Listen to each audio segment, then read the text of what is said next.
All right, everybody, welcome back to another episode of the Crypto Rundown. I'm Bryce, Pizza Mind, joining me as always. How you doing, brother? I'm doing good, man. I'm very excited, even though everything's crashing all around us. Like the chaos is here, and this is where I thrive, man. Let's tear everything down and rebuild a new trustless world the way it's supposed to be. Let's go. Let's do it. No, I mean, this has been, everybody's been talking about the Great Reset and all that kind of stuff. This was crypto's Great Reset. My God. I mean, there's $10 billion of value out there that is now vanished, right? It's locked all in FTX. I saw Multicoin Capital went belly up, $863 million.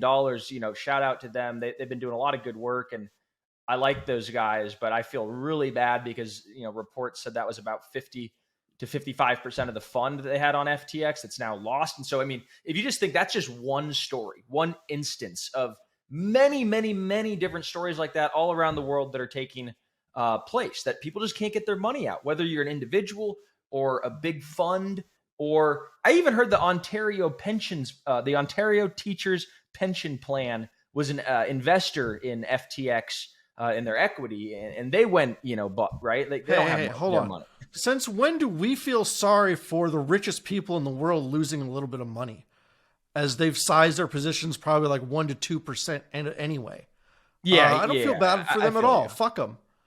I feel bad for the little guy that put the first and last $100 he had into FTT. They're teachers, man. The teachers aren't rich. That's the point. We love teachers. We love teachers. We love teachers. But like I'm saying, these huge funds, they know how to size their positions as they tiptoe their way into crypto. I'm sure almost all of these non-crypto native funds are making, all these buku bucks off of these funds, maybe. Yeah.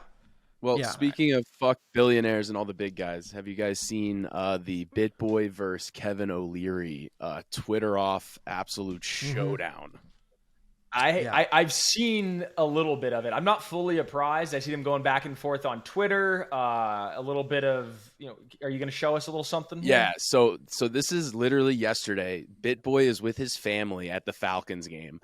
And I don't know if he got to watch the game, because the entire time that he was in the Falcons game, he was going toe to toe with Kevin O'Leary, calling out Kevin O'Leary, basically calling him a scumbag and how he was promoting FTX. And there was a clip last week that went out. I'll insert it right here.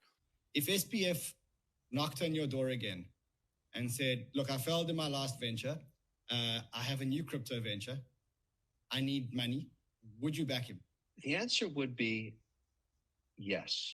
And Twitter went against him on that, and Bitboy took it on himself to go one-on-one with Kevin O'Leary. And so I don't know. What do you guys think? I mean, we're pro Bitboy. We're pro Bitboy now. I'm pro Bitboy, but it's very hard to take influencers seriously when they're trying to take the high road, but all their videos still have like sponsored by BitGet and whatever today's flavor of the month shitcoin exchange is. That has no history of keeping funds safe whatsoever. So there's definitely a huge conflict of interest in the influencer space right now, and they're trying to figure it out. There's a lot of chatter in our private little group, people saying, hey, Bitboy, man, be careful. Kevin O'Leary's the real deal. He's very well connected. We don't want to see anything happen to you. I saw this. So there's people DMing him basically being like, watch out. Yeah, he's going to disappear. Yeah. But I want to remind everyone of something. That's insane. Bryce and I wrote this book called Crypto Revolution. It's not how to get rich on crypto. It's not maybe crypto can do cool stuff. It's crypto revolution. This is a revolution. And without a revolution and revolutionaries who are willing to fight and die for what they believe in potentially, nothing's going to change. Nothing's going to change. So I applaud Bitboy for sticking his neck out there when no one else is willing to. Whether there's conflicts of interest or maybe he's not perfect, yada, yada, yada. There's all that stuff that's very valid too. But I commend him for being willing to take on the big dogs and step into the ring and put his money where his mouth is. Because this could absolutely drain his entire empire in a series of lawsuits if Kevin O'Leary really took him as a serious threat. So we'll see how this plays out. But so this is a list I saw. This is Kevin's startup company, O'Leary Ventures, invested in a bunch of, block blockchain, Web3 stuff. And there's a lot of people right now saying if you have any exposure to any of this, be careful, basically. So I don't know. There's the list. Obviously, FTX is belly up, but there's a couple other ones, some big names. I mean, if you ever watch Shark Tank, you'd see Kevin is there just fleecing investors in every episode anyway. So I don't think anyone out there believes he's a good guy. I mean, just look at the guy's face, for example. He doesn't exactly... I mean, he reminds me of Mr. Wonderful from the Boondocks.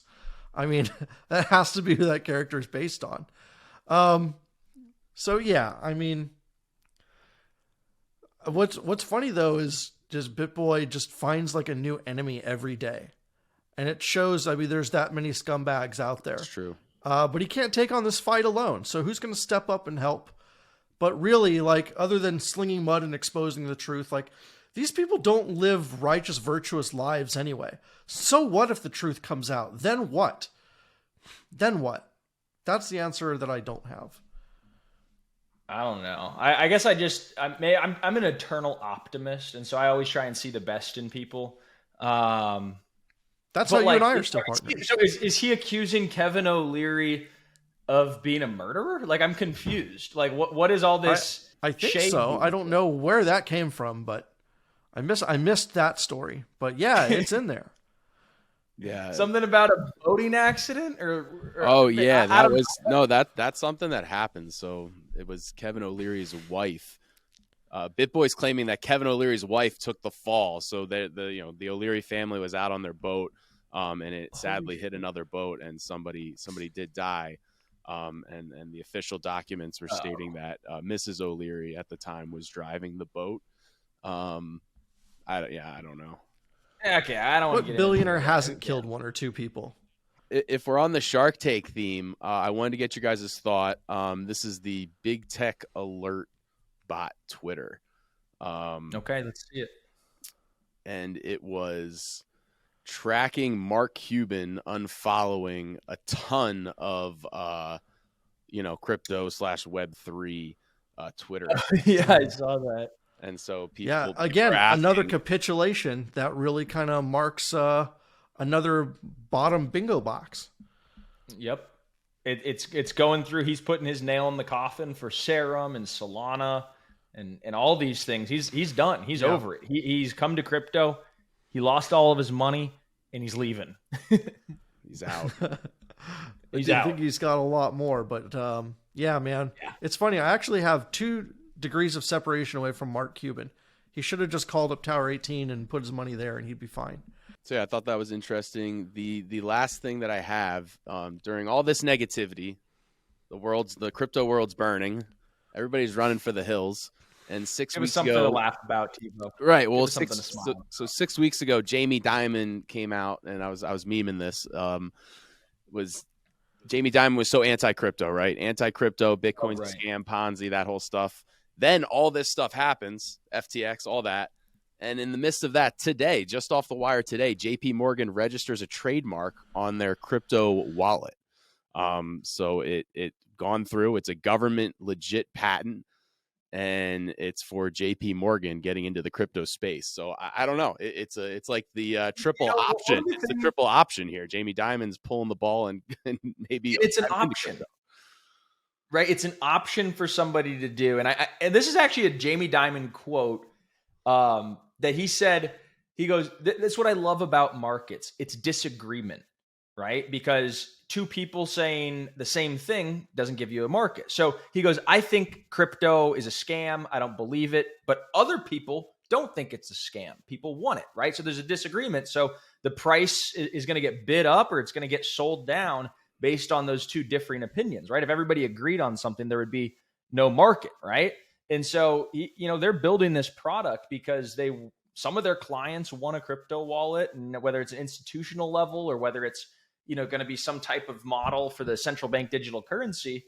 But apparently people want it, so they're building it. But that doesn't mean that Jamie Dimon's now a crypto believer. That doesn't mean he loves crypto any more than he loves, anything else, right? He's just kind of servicing the client demand is what I see here.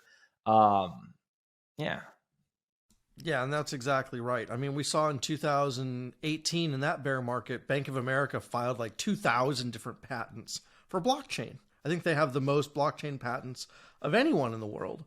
And that wasn't because they believed in crypto, it was just a hedge. They saw something going on. They said, well, let's patent a bunch of stuff. Maybe it'll profit us in the future. And now they're actually moving in more directly into the crypto space now that they've had a few years to check things out.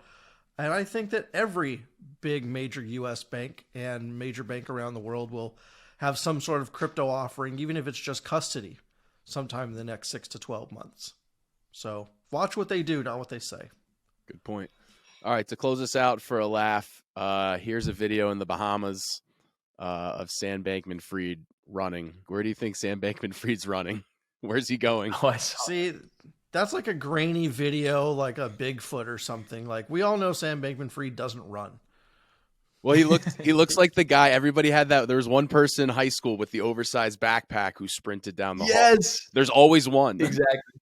Sam Bankman-Fried's that guy, and he's just in the Bahamas now. Yeah. Where's he going? He's running to do his next video call to try and fool someone, apparently, probably to try and give them some confidence to, hey, give me some money and I'll get us out of this thing. But I don't think he's going to make it happen.